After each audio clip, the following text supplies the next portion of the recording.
मैं doctor Tekchand sir को जो है आमंत्रित करना चाहूँगी कि सर मंच पर आए और पुष्पा विवेक मैडम के काव्य संग्रह पथरीली राहों पर के संदर्भ में कोई विचार सर आपका सर। मुझे लग रहा था बाद में बोलूँगा तो मटेरियल मिल जाएगा। पढ़ा तो है मैंने दोनों दिन, ठीक है, पढ़ा मुझे चला मुझे भी दे देना बाद में समीक्षा के तौर पर। बिना पढ़े बिना जिम्मेदारी कुछ भी बोल देने के लिए आपको प्रधानमंत्री होना पड़ेगा। मैं हूँ प्रधानमंत्री भी एक ही आदमी है जो बिना पढ़े बिना लिखे बिना तर्क के बिना जिम्मेदारी के बिना नैतिकता के कुछ भी बोल सकता है। हम अभी ऐसा नहीं कर सकता, हम नहीं बने तो लिख के लाना पड़ता है। तो हाँ, तो सबसे पहले तो आप सबको नमस्कार करते हुए संबोधन में समय नहीं लगाऊंगा।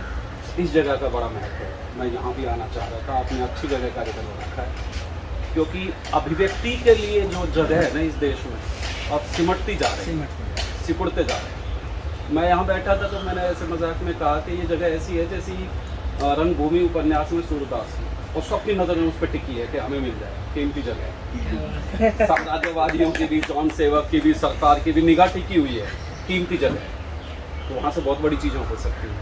तो इस अर्थ में अभिव्यक्ति के लिए जिस तरह से अब खतरे हो गए हैं सब जगह, तो ये कीमती जगह हमारे लिए एक बड़ा मंच है। मंच ही नहीं है, मंच है नहीं कहीं, तो बड़ा मंच है। एक मंच पर हम सब मौजूद है, एक मंच अनिल भाई ने, अमित ने और सब ने मिलकर बनाया नवोदय का, तो ये बड़ी बात है। छोटे छोटे प्रयास है, लेकिन इनके असर आगे जो भविष्य में जाके जब शोध होंगे या लोग काम करेंगे पता लगेगा कि तो इस दौर में क्या क्या हो रहा है। क्योंकि आज जो दलित साहित्य, बहुजन साहित्य की हम बात करते हैं, तो जो रचनाएं हमारे सामने आती हैं वो छोटी छोटी गलियों, छोटी छोटी प्रेस से हल्के कागज़ पे छपी हैं वो शुरुआती रचनाएं जो अब मिल भी नहीं रही हैं। और उसके बाद हम लोग आए, हमें तैयार किया हुआ मंच मिला। शुरुआत की वियोगी जी की रचनाएं, कर्मशील भारती जी की बिल्कुल मामूली पेज पे छोटी सी रचनाएं, उन आधार बनाया। और जो मैं कहता हूँ कि पत्थर आखिरी की चोट से टूटता है, क्या बात है, मगर इसका ये मतलब नहीं पहले की चोटें बेकार है, उनकी बड़ी भूमिका हो। हम तो आखिरी की चोट है, तो जो पहले चोटें लग चुकी उनकी भूमिका है, तो उसी भूमिका में हम लोग यहाँ पे बात कर रहे हैं। तो ये जो संग्रह है इसके लिए, इन कविताओं के लिए आपको बधाई। और ये छोटे छोटे प्रयास बाद में जाके बड़ा परिणाम देंगे, ऐसी हम उम्मीद कर सकते हैं। तो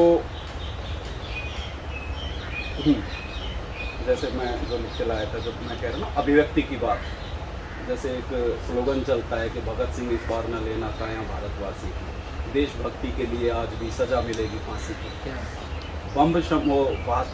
बम्ब सम की बात ही छोड़ो, भाषण दिया के पकड़े जाओगे, यदि जनता की बात कहोगे तो गद्दार कहलाओगे। तो ये बड़ा एक हमारे साथ जो है हमें अभिव्यक्ति का मिला है कि आपका चैनल भी काम कर रहा है, हम लोग सोशल मीडिया के माध्यम से जो बात कर रहे हैं, ये बड़ी बात है अपने आप में, ठीक है ना। तो अभिव्यक्ति के लिए हमें जगह मिलना वो सबसे महत्वपूर्ण है। जबकि आपको टिप्पणी के ऊपर घेर लिया जाता है, आपको छोटे से कमेंट के ऊपर जेल में डाला जा सकता है।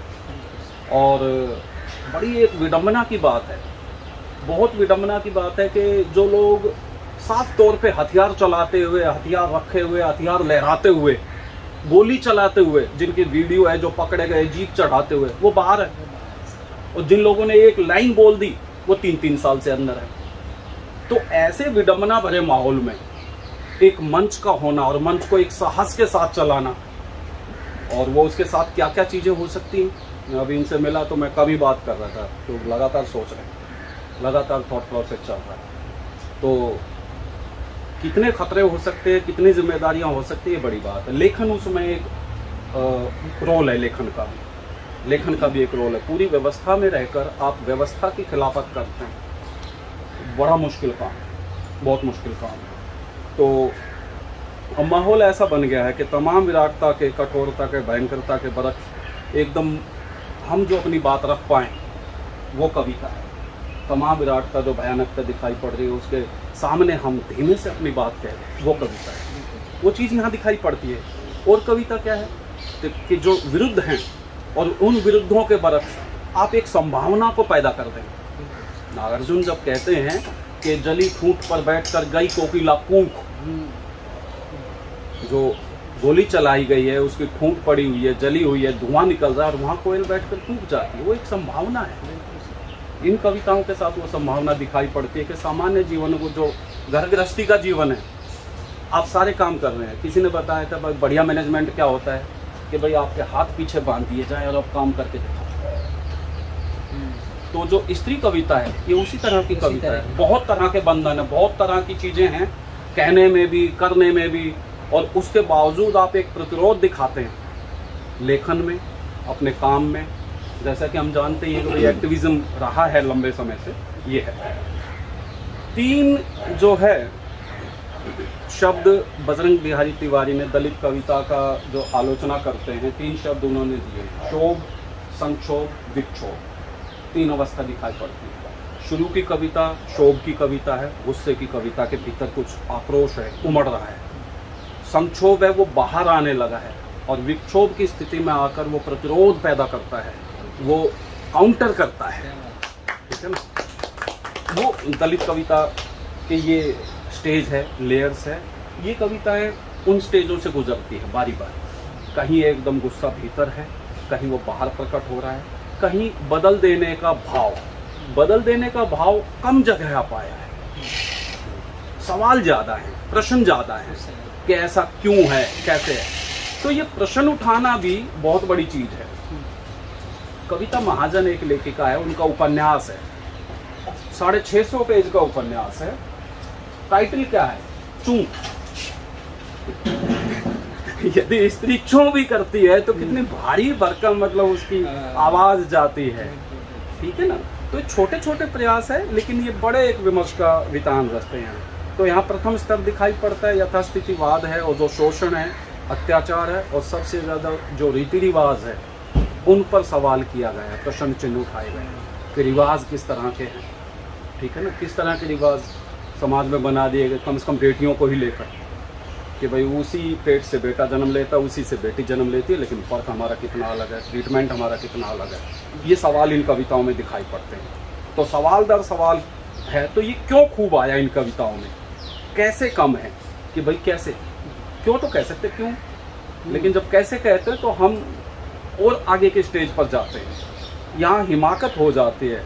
और स्त्री भाषा और पुरुष भाषा जो सामान्य, उसमें बड़ा अंतर है, मोटा सा एक अंतर दिखाई पड़ता है। जैसे मैं बात करता हूँ, मैंने पेपर भी लिखा था, स्त्री भाषा और जो सामान्य भाषा, उसमें एक अंतर होता है। स्त्री की भाषा में जो हो रहा है उस पर सवाल है, और उसके बदलने की कामना दिखाई पड़ती है कि बदले, किसी तरह चीज़ें चेंज हो।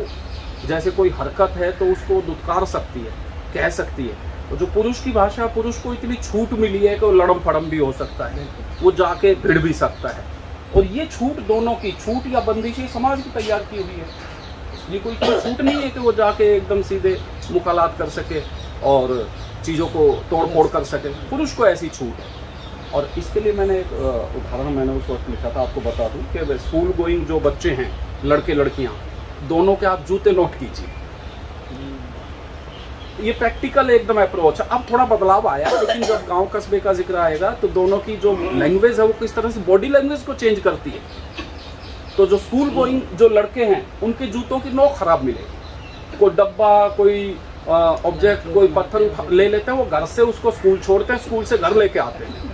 ये आप सबका अनुभव मिलेगा लगभग। तो नोक खराब है। लड़कियों के जूते एकदम सारे सही है, एक जगह टूटी हुई है क्योंकि पैर घसीट के दबा के चलती है।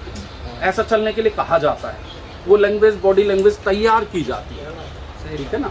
वो आपको मिलेगा, प्रैक्टिकली मिल जाएगा देखने में। तो ये चीजें तैयार की जाती है। तो भाषा में जो लड़कों की भाषा है, उसमें कर देने का, बदल देने का, तोड़ देने का, मार देने का भाव आ जाएगा।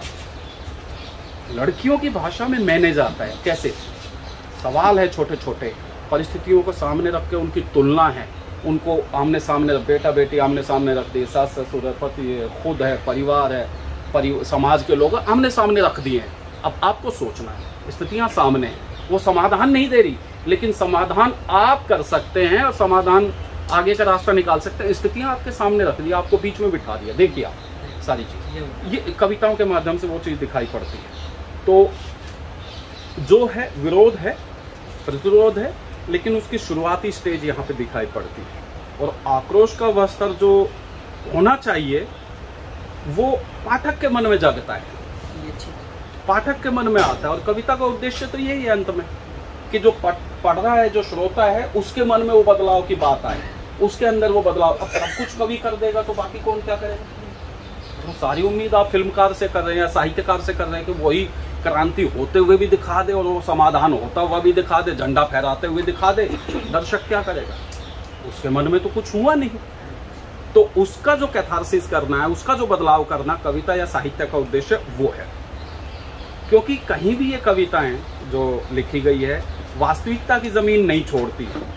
तो आक्रोश और जो विरोध है वो जिस भी स्तर पर है वो स्वाभाविक है, वास्तविक है, वो कहीं से थोपा हुआ नहीं लग रहा है, कहीं से ऐसा नहीं लग रहा है कि जबरदस्ती एकदम वो बदलाव कर दिया। कहीं हम लोग रचनाएं पढ़ते हैं कि उसमें कोई आधार नहीं दिखता कि भाई जो पात्र हमारा विद्रोह कर रहा है, विरोध कर रहा है, उसने क्या पढ़ा है ऐसा, कैसे लोगों की संगत में रहा, तो उसमें बदलाव क्यों आया पता ही नहीं। वो एकदम से किसी दिन बहुत बढ़िया से आपको क्रांति का अर्थ समझा सकता है, लेकिन वहाँ कृत्रिमता आ जाती है, बनावट आ जाती है। यहाँ आक्रोश का जो स्तर है, अंडरटोन है, वो इसकी जीवंतता है, वो इसकी वास्तविकता है, यथार्थ के साथ जुड़ी हुई वो चीज़ है।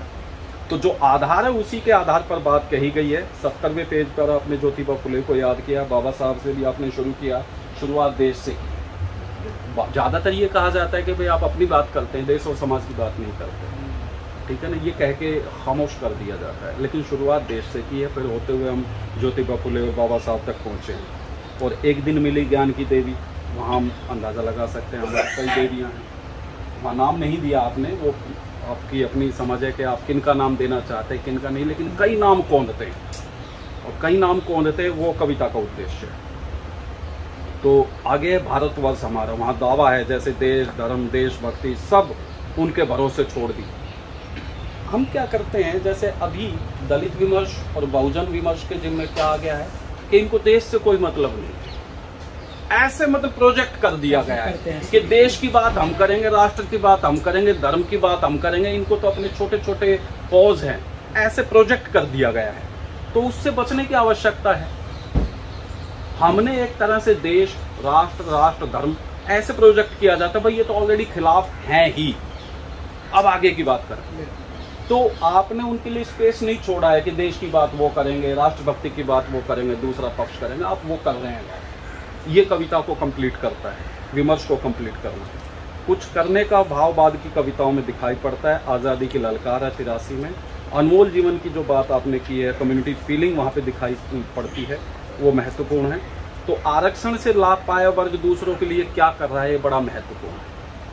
हम जो पिछली पीढ़ी के संघर्ष है उनसे अगली पीढ़ी ने काफ़ी कुछ सीखा। एक विमर्श आप समय है ना 10 मिनट से, फटाफट बोल दूंगा मैं, बीच में गैप भी नहीं लूँगा, पोज भी नहीं लूँगा। तो ले सकते हैं सर, समय है। हाँ, तो जैसे शुरू के ज़मीनें बिकी दिल्ली एनसीआर में, देश के अन्य हिस्सों में, तो शुरू के जमींदार एकदम पागल से हो गए और उन्होंने पैसा अनाप शनाप खराब कर दिया, और बाद के जमींदार समझदार निकले, उन्होंने उस पैसे का सदुपयोग किया। तो शुरू के हमारे जो विमर्शकार हैं उनके सामने कोई तस्वीर नहीं थी करना क्या है। वो गाँव में रहे, बस्तियों में रहे, छोटे घरों में रहे और वो अपने काम करते रहे, तय ही नहीं था। उनकी सही चीज़ों से भी बाद की पीढ़ी ने सीखा, उनकी गलत चीज़ों से भी सीखा बाद की पीढ़ी ने। तो हमें भी कईयों ने समझाया गांव छोड़ दो, कई लोग गांव से अटैचमेंट में, सबसे अटैचमेंट में गांव रहे। तो जो पिछली पीढ़ी का काम है उससे अगली पीढ़ी काफ़ी कुछ सीखती है, लेकिन अगली पीढ़ी क्या करती है, जो हमारी पीढ़ी है वो क्या कर रही है? क्या वो किसी का संबल बन रही है, किसी का साथ दे रही है, एक पैरेलल नेतृत्व तो साथ लेकर चल रही है, विमर्श पैदा कर रही है, क्या कर रही है? आपने सवाल उठाया कि आरक्षण से आई हुई पीढ़ी दूसरों के लिए क्या कर रही है? तो कम्युनिटी फीलिंग कहाँ है आपके पास? ठीक है ना, पिछली पीढ़ी से देख के हम आगे तो आ गए, हम शहर में तो आ गए, हमने अपने आप को सेव कर लिया इकोनॉमिकली और दूसरे तरीकों से, लेकिन कर क्या रहे हैं उसके बाद? केवल अपना कर रहे हैं, दूसरों का भी कर रहे हैं। ये कविता यहाँ दिखाई पड़ रही है 83 पे, आज़ादी नाम से ललकार जो कविता आपकी, अनमोल जीवन 86 पे है, परमार्थ जहाँ पे आपने टाइटल दिया है कि भाई वो आप कर रहे हैं, हमने परमार्थ को ये समझ लिया कि कुछ हिंदुइज्म से जुड़ी हुई चीज़ है, चिड़िया को पानी पिलाना है, कुत्ते को रोटी देना, गाय, यही परमार्थ है। और उसको हमने छोड़ दिया उस शब्द को, जबकि वो अपने जीवन में लाने का था हमारी पीढ़ी को। हम नहीं ला रहे हैं, हम पैरेलल लोगों को खड़ा नहीं कर रहे हैं, एक बड़ा गैप है। और रतनलाल जी यहाँ बड़ा काम कर रहे हैं, इतना बड़ा स्पेस दिया है और दिन रात काम कर रहे हैं। कौन कर रहा है? बहुत कम कर रहे हैं। तो ये बड़ी बात है जो आपने सवाल उठाया। तो सांप्रदायिकता का सवाल, अब जो दलित कविता है वो लगातार सांप्रदायिकता पे बात कर रही है, और वो लगातार, क्योंकि अंततः वो जो अभी जा रहा है ना बुलडोजर उस दिशा में, वो मुड़ के हमारी तरफ आएगा, ये हमें समझना होगा। वो जब यू टर्न लेके आएगा तो पास में ही दलित बस्तियां हैं, उस तरफ बढ़ेगा। जैसे कि आज मैंने बताया अपने नाहरपुर गांव का ही कर दिया काम। अब वहाँ की पीढ़ी की दिक्कत क्या हुई कि इतने सालों में ना कोई नेतृत्व तो खड़ा कर पाई अपना, ना कोई वकील खड़ा कर पाए, ना कोई ऑफिसर खड़ा कर पाए, ना कोई अपने ऐसे बुद्धिजीवी तैयार कर पाए, ना कोई चैनल तैयार कर पाए। थोड़ी थोड़ी फिल्म बना के यूट्यूब पे डाल लिया, हम चैनल पे बात कर रहे हैं। तो इसका बड़ा महत्व, बड़ा वजन है इस चीज़ का। तो वो जो बुलडोजर जा रहा है वो यू टर्न लेकर आएगा। और ये सांप्रदायिकता का जो सवाल है, इससे दलितों को, बहुजन चिंतक जो हैं उनको, साहित्यकारों को इस पर बात करनी होगी, क्योंकि सांप्रदायिकता बाद में जाके इधर ही मुड़ेगी। अगर हम ये सोच ले कि ये सिर्फ मुस्लिम के लिए है या अन्य धर्मों के लिए, वो गलत है। तो दलितों को ये समझना होगा, अगला निशाना दलित बनेंगे, और वो बन रहे हैं, बन रहे हैं लगातार, ठीक है ना। क्योंकि शासन प्रशासन ने आवेदन दे दिया भीड़ को, आप कुछ भी कीजिए, ठीक है ना, आप कुछ भी कीजिए, उनको पूरी छूट मिली हुई है, ठीक है ना। तो ये अच्छा है। आगे आपने लड़कियों के उत्थान की जो बातें कही है, 50वीं है, 56वीं जो कविताएं हैं उनमें बेटियों की उड़ान है, और उस उड़ान को रिस्पेक्ट, वो बार बार वो उड़ान आ रही है, महत्वपूर्ण है। हिम्मत और साहस बढ़ाने का आह्वान यहाँ दिखाई पड़ता है इन कविताओं में, और एक पीड़ित और दूसरे पीड़ित का वो संबल बने, जो सांप्रदायिकता की बात करी कि एक पीड़ित वो दूसरे पीड़ित की ताकत बने, ना कि कमजोरी, वो यहाँ दिखाई पड़ता। अन्नपूर्णा कविता काफ़ी महत्वपूर्ण बन गई है कि अन्नपूर्णा स्त्री को हर हाल में खाना बनाना है। विमर्श की जो एक बात है कि स्त्री काम पे से लौटकर काम पर ही लौटती है। अगर वो वर्किंग वुमेन है तो काम पर जा रही है, लौट के फिर काम पर आ रही है। और ये जो काम है, वर्क है, जो लेबर है, इसको लेकर दलित पुरुष क्या सोचता है? उसको जनाना मर्दाना मानता है सामान्य तरीके से, या काम को काम मानता है? आते तो दोनों दफ्तर से, थकते तो दोनों बराबर है, फिर एक की ही जिम्मेदारी क्यों हो? अन्नपूर्णा कविता में वह दिखाई पड़ता है। यह श्रम में पुरुष की हिस्सेदारी का बड़ा मुद्दा है। दलित पुरुष स्त्री के साथ कितना सहयोगी है, इस पर बात करने की जरूरत है। यह एक जरूरी विमर्श आना चाहिए।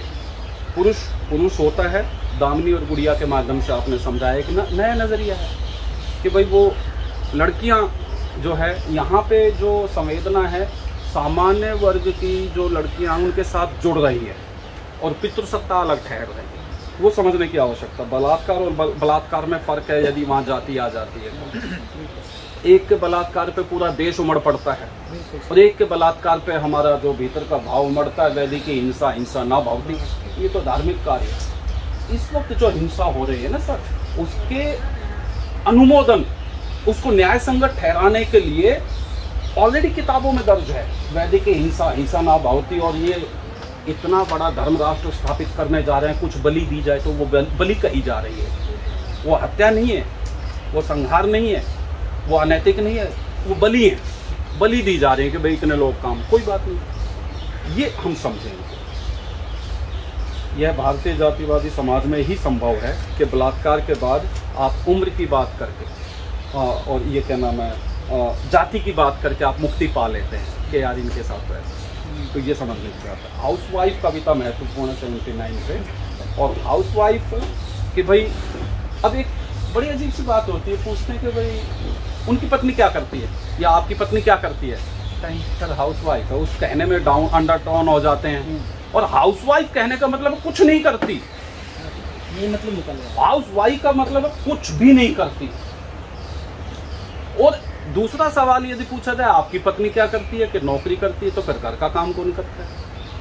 फिर सवाल उठता है कि घर का काम कौन करता है, कि भाई उसके लिए तो मेड रखी हो, उसके लिए तो सर्वेंट रखे हुए हैं, इस काम और इसके लिए आप पैसा देते हैं, इस काम के लिए पैसा दे रहे हैं, लेकिन उसी काम को यदि पत्नी कर रही है तो उसको बड़े पैसिव ढंग से कहा जाता है कि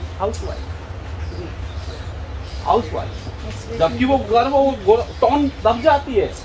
अगर वो आवाज नापने वाला यंत्र लगाया जाए ना तो पता लगेगा टोन दब गई है टोन दब गई है। तो ये है हाउसवाइफ, मैंने कुछ नहीं, जबकि कामों की सूची और समय बेहिसाब है और अनिश्चित है, दुनिया भर के काम है और दुनिया भर का समय है। जबकि यही प्रश्न कामकाजी स्त्री से पूछा जाए तो घर का काम मेड या सर्वेंट की सेवाएं ली जा रही है। हाउसवाइफ उस सरकारी, मैंने यहाँ पे व्यंग में किया, उस सरकारी एजेंट की तरह है जो दूसरे देश में नाम बदल के इस देश के लिए जासूसी करता है। मारा जाए तो सरकार की कोई जिम्मेदारी नहीं, सरकार बिल्कुल मुकर जाती है। हमारा तो आदमी ही नहीं है, सरबजीत मारा जाए, कोई जिम्मेदारी नहीं। हाउसवाइफ मर खप जाए काम करते हुए, कोई नोटिस नहीं है। लेकिन जो कामकाजी स्त्री है उसकी अगर तबीयत खराब होती है तो, क्योंकि वो हमारी आर्थिक व्यवस्था को डिस्टर्ब करता है ना, इसलिए हमें लगता है कि भाई हमारा नुकसान हुआ है, अन्यथा कुछ नहीं। तो ये बड़े विमर्श की कविता है, ये बड़ी बात है और उसके लिए कोई मुआवजा नहीं। हमारे यहाँ तो अभी ऐसी बात नहीं उठी कि जो हाउसवाइफ है उनके लिए मुआवजे या चिकित्सा सुविधाएं, उनके कार्ड बने कि नहीं बने, ऐसे अभी हम उस लेवल तक पहुँचे नहीं है जो घर संभाल रही है। अभी मैं निवेदिता मेनन की किताब पढ़ के निकला हूँ, सीइंग लाइक ए वुमन का हिंदी नारीवादी निगाह से। उसमें कहा गया कि स्त्रियाँ जो काम करती हैं, स्त्रियाँ घर में जो काम करती हैं, उसका फायदा नियोक्ता को, एम्प्लॉयर को होता है। पुरुष को टंच मंच करके यहाँ से भेजती है, लंच दे के भेजती है, फ्रेश मूड से भेजती है, वो ज्यादा काम करता है, फायदा एम्प्लॉयर को होता है। इसको क्या मिलता है? जबकि वो एम्प्लॉयर की ड्यूटी होनी चाहिए कि इसके लिए भी सोचे, लेकिन नहीं होता। और जिस दिन पुरुष को वो तैयार करके नहीं भेजते उस दिन करवा लो पुरुष से काम, कोई करवा के दिखा दे, उस दिन उसका मूड ऑफ है, उस दिन उसको जल्दी भागना है। ये फर्क है कि हाउसवाइफ की भूमिका क्या है। मजदूर औरतें कविता लिखी तोड़ती पत्थर, तो ये कविता अलग तरह की है। एक बार की हमें याद आती है पहली लाइन, वह तोड़ती पत्थर, निराला की कविता, वहाँ वर्ग चेतना दिखाई पड़ती है, मजदूर वर्ग की स्त्री दिखाई पड़ती है। यहाँ जब बात करते हैं दलित विमर्श में तो लगता है कि दलित स्त्री की बात, पर ये माँ की कविता है। एक अलग विमर्श है, सारे दूर हट जाते हैं, जाति भी अलग हट जाता है, पितृसत्ता। वो माँ की कविता है कि किसी भी हाल में माँ को बच्चे पालने हैं, माँ की ड्यूटी है कि वो बच्चों को भूखा नहीं रख सकती, और ये जिम्मेदारी है। वो अब यहाँ किसी को उलाना नहीं दे रही, किसी को गाली नहीं दे रही है, किसी को कह नहीं रही है, वो उसकी अपनी जिम्मेदारी महसूस करती है कि माँ की जिम्मेदारी है। पुरुष वहाँ पे सेकेंडरी है। देश पितृसत्तात्मक, समाज पितृसत्तात्मक, कानून भी, ये भी नई बात है। 98वीं कविता 98। तो हमारे समय का एक बड़ा यथार्थ है, ये जो सारी व्यवस्था है, देश से लेके कानून से लेकर व्यवस्था, ये सारी पितृसत्तात्मक है। और पितृसत्ता अपने आप में जो जान पाती है, ब्राह्मणवादी सामंतवादी व्यवस्था से जान पाती है, वहाँ से उसको ताकत मिलती है, प्रेरणा मिलती है, वो है। तो सारा ये पितृसत्तात्मकता दिखाई पड़ती है। और ये कानून का पितृसत्तात्मक होना आपको भंवरी देवी केस में आपको दिखाई पड़ेगा कि कानून कहाँ ब्राह्मणवादी पितृसत्ता से संचालित है, कि वो कह रहे हैं कि सवर्ण वर्ग का जो पुरुष है वो दलित को तो छू भी नहीं सकता। आप बलात्कार की बात करते हैं, अपना धर्म भ्रष्ट क्यों करेगा, ये कह के आप छोड़ देते हैं। तो ये पितृसत्ता वो है जिसकी जड़, जिसकी जान ब्राह्मणवाद और सामंतवाद है, ये हमें समझना होगा। और ब्राह्मणवाद सामंतवाद से परिचालित जो धर्म है, जो संस्कृति है, हमें उसको काउंटर करना होगा। इन कविताओं में, बाद की कविता में बाबा साहब और बुद्ध की, जो बुद्ध के शरण की बात करते हैं, ये काउंटर है कि वहाँ आइए जहाँ आपको ब्राह्मणवाद सामंतवाद छोड़ना पड़ेगा। जब तक वो नहीं छोड़ेंगे, आपको पता ही नहीं, आप एक परजीवी को, पैरासाइट को अपने अंदर पाल रहे हैं। वो आप ही का खून पीकर, आप ही के संसाधन, आप ही की आर्थिक ताकत लेकर, आप ही की सांस्कृतिक ताकत लेकर वो ताकतवर बना हुआ है। आप उसको नहीं छोड़ेंगे तो आपकी बात नहीं बनेगी, आपको कुछ नहीं। तो देश, समाज, कानून पितृसत्तात्मक है, ये एक बड़ा यथार्थ है यहाँ। और इसके बाद सभी हमारी जो पुरखीन है उनको याद किया गया, फूलन देवी को याद किया गया, उदा देवी पासी को याद किया गया है, और जो सावित्रीबाई फुले को याद किया गया है। ये बड़ी बात है। और एक साइड उन्होंने ले रखी है, वो स्त्रियों को लेकर चल रही हैं, कामकाजी स्त्री को लेकर चल रही हैं, और वो कहीं भी जो अंडरटोन ही रहकर अपनी बात कर रही है। कहीं भी ऐसा नहीं है कि वो बनावटी रूप से एकदम क्रांतिकारी हो जाए। कई कविताएं ऐसे आती है ना, मैं तोड़ दूं इसको, मैं फोड़ दूं इसको, नाले में डाल दूं। आप ये कविता में लिख सकते हैं, लेकिन वास्तव में क्या है, 2 पन्ने कहीं से किसी धार्मिक किताब के उड़ जाए, दंगा हो जाता है, क्या करेंगे, ठीक है ना। और जबकि राज्य, स्टेट खुद दंगों को प्रायोजित कर रहा है, ऐसे में आप क्या करेंगे। पूरी मशीनरी उनकी है, ठीक है ना। यूं व्यवस्था के सारे पक्ष विपक्ष यहाँ पर उजागर कर दिए हैं। एक पूरी परंपरा यहाँ दिखाई पड़ती है और सहज कविताएं सहज शैली में है। ये कुछ इस तरह की नहीं है कि बहुत उभर के बात कही गई है। अपने सीमाओं के साथ अपनी संभावनाओं की तलाश की गई है इन कविताओं में। इन कविताओं के लिए आपको बधाई दी जाती है और बहुत